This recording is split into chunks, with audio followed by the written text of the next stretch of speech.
And in the next moment, they scurried down the hill and worked their way from tree to tree as quietly as they could.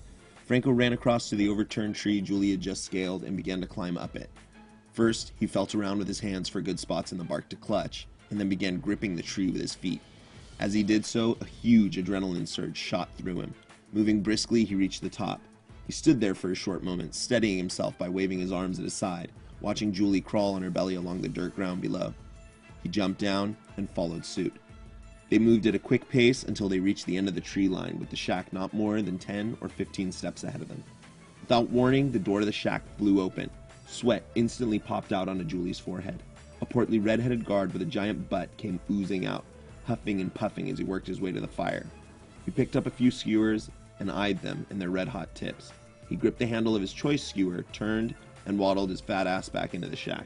Seconds later, muffled screams met their ears. Julie cocked her gun and ushered Franco toward the window so they could get a better look. They both slithered towards the door. As Franco approached the shack, a strong and horrid memory seized him. He was back at his bookstore, the Cali Crossroad, and he was kneeling behind the counter. Gunshots ripped through the glass window. Fear ripped his throat all over again. Goosebumps began to play games up and down his arms, and the hair on the back of his neck stood on end. Franco crawled on his belly towards the shack anyway, doing just as Julie was doing, not stopping until his ear was pressed against the wall beneath the solitary window. He sat there motionless, waiting for Julie to make the first move. Franco was frozen, staring at Julie with wide eyes. She was cautious but fearless. She raised her head to take a peek. The sight that met her eyes was a terrifying one. There was one guard holding the prisoner's head while the other guard held the man's tongue with forceps and slowly cut it with a large, rusty cleaver. The red-hot skewer had already been shoved through the prisoner's leg and was left in like a fork for a cooked roast. Once the tongue was cut in half, the guard who had been slicing snorted one loud laugh. This man took a look at his prize in the grip of his forceps, then flung the piece of red flesh to the ground. Both guards gripped their bellies and cackled. Julie had seen enough. The victim's identity was as clear as the tiger tattoo on his belly and the Ars Salanga tattoo on his high chest. It was Abdul. She sat down as dots swam in front of her vision like wayward jellyfish. Holy fuck, Franco. It's Abdul. We've got to help him. Franco looked Julie straight in the eyes and shook his head no. Apparently he wasn't about to risk his life for someone he thought of as a smart-mouthed gangster. I'm just gonna set up the charges. We need to score those vehicles, but we don't need him. Julie grabbed Franco by the throat and hissed back. Listen, you're a good guy, but you can be a real dick sometimes. Since you're so fucking scared, you can be responsible for the bomb. I'll save my friend. She loosened her grip slightly to keep Franco from turning purple. He gasped. Go out into the woods and set it off. This should get those guys to come running. I'll try to take both of them out. She paused and let go of Franco's neck and took a precautionary look back through the window. The guards were beating Abdul's wounded body with open palms. Once you set off the bomb, try to work your way back here in case I don't shoot both of them straight off.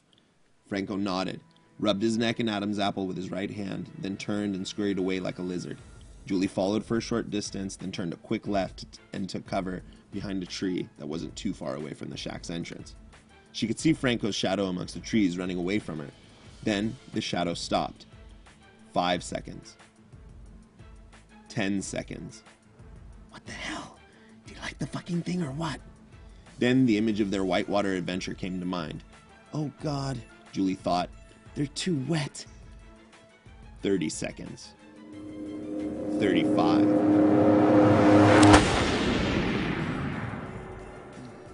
Julie kept her head down for an extra second to make sure she didn't get hit by any flying shrapnel.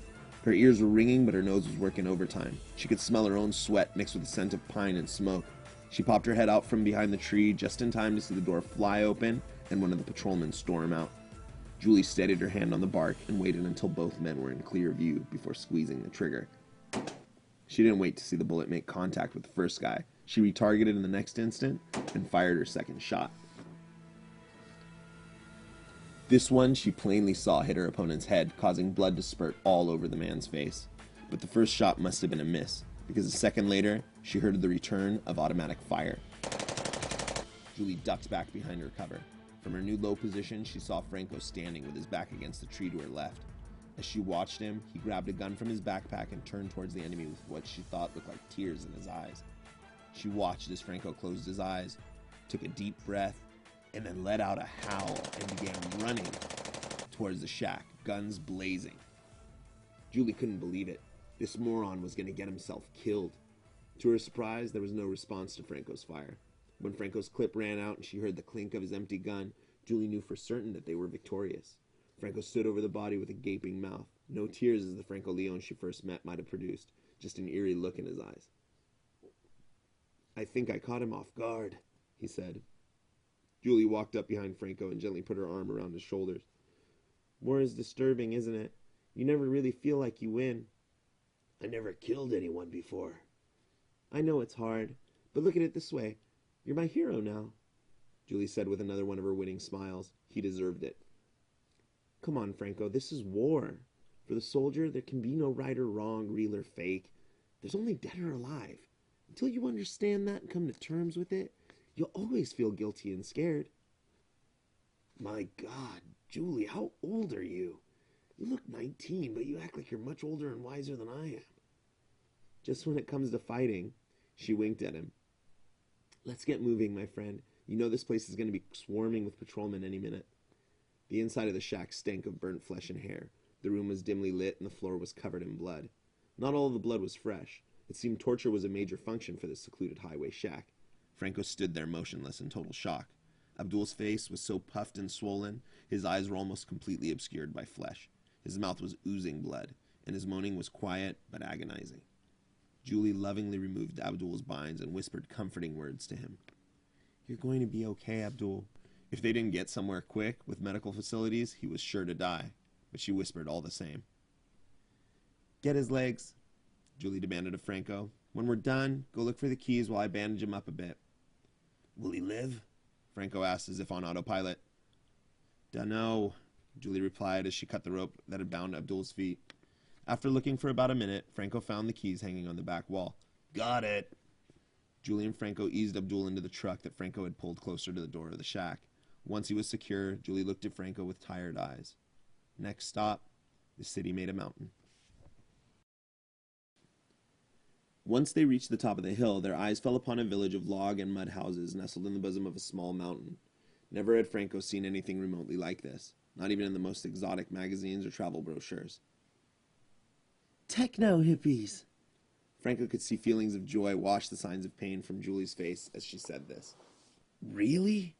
I can't believe it. That's how they live? Paradise," Franco said in amazement. The two of them got out of the vehicle and left Abdul lying in the back. Franco wasn't sure if the poor man was unconscious or just stationary due to grief and pain, but he chose not to think too much about it, lest it make him sick to his stomach. Julie stood looking over the motionless city. "Okay, I'm going to call out the techno-hippie salutation so they don't freak out and think we're Middleian trespassers." Julie cupped her hands around her mouth and yelled at the top of her lungs. "Chinkrati! Chinkrati!" As her call echoed back from the mountain face, people slowly emerged from the village and huts below. "Strange," Franco thought. "Those closest to the mountain have actually built their homes into the rock." 3 riders on horseback appeared out of nowhere and rode out from behind the crowd that was forming. The riders approached at full speed and Franco panicked. He grabbed hold of Julie's arm while simultaneously trying to back away. Julie held her ground. "It's a test. If we run, they'll think we're spies and shoot us down." Franco stopped tugging at her. She was, after all, far more in touch with the workings of this war and these people. In moments, the riders were right on top of them and working their horses up onto 2 feet in a show of bravery. They circled the newcomers with wrinkled brows and frowns on their mouths. The horses were glorious creatures. 2 of them had flawless, dark brown coats. The other one was a bright white with spots. Their large bodies and strong muscular legs were thumping and shaking the ground as they trotted past Julie and Franco. The 2 riders on solid brown horses were men in their early 30s, and the other was a woman, probably in her 50s. They all wore long robes with superbly detailed patterns. All 3 held 6-foot spears and small guns attached to their belts.